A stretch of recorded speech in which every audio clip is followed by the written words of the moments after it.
India గెలవాలంటే బీజేపీకి ఓటేయాలి, పాకిస్తాన్ గెలవాలంటే కాంగ్రెస్ కు ఓటేయాలన్న బండి సంజయ్ వ్యాఖ్యలపై కాంగ్రెస్ ఎంపీ చామల కిరణ్ కుమార్ రెడ్డి కౌంటర్ ఇచ్చారు. బండి సంజయ్ కేంద్ర మంత్రి అన్న విషయం మర్చిపోయి మాట్లాడుతున్నారని బదులిచ్చారు. 27వ తారీఖు నాడు కూడా మరొక మ్యాచ్ జరగబోతున్నది. మాది భారత్ జట్టు ఇండియా టీం, వాళ్ళది పాకిస్తాన్ టీం.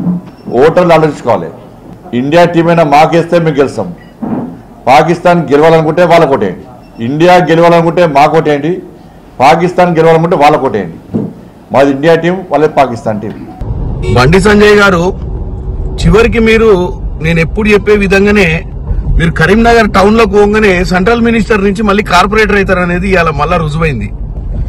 ఎందుకంటే ఎమ్మెల్సీ ఎన్నికలను దృష్టిలో పెట్టుకుని ప్రచారంలో భాగంగా ఇలా మాట్లాడుతూ ఇండియా గెలవాలంటే బీజేపీకి ఓటేయాలి, పాకిస్తాన్ గెలవాలంటే కాంగ్రెస్ ఓటేయాలని క్రికెట్ ని దృష్టిలో పెట్టుకుని ఏదో మాట్లాడినట్టు మీరు ఒక సెంట్రల్ మినిస్టర్ అన్న విషయాన్ని మర్చిపోయి ఈ పిచ్చి పిచ్చి మాటలు మాట్లాడి పట్టభద్రుల ఓట్లు తెచ్చుకునే ప్రయత్నం చేస్తుంటే నవ్వొస్తుంది. డెఫినెట్ గా మీరు మాట్లాడిన మాటల మీద మేము ఎలక్షన్ కమిషన్ కి ఫిర్యాదు చేస్తాం. ఎందుకంటే ఒక బాధ్యత గల వ్యక్తి ఈ విధంగా ప్రజలను రెచ్చగొట్టే ధోరణిలో, ప్రజలను ఓట్ల సమయంలో కన్ఫ్యూజ్ చేసే ధోరణిలో మాట్లాడటం అనేది తప్పు.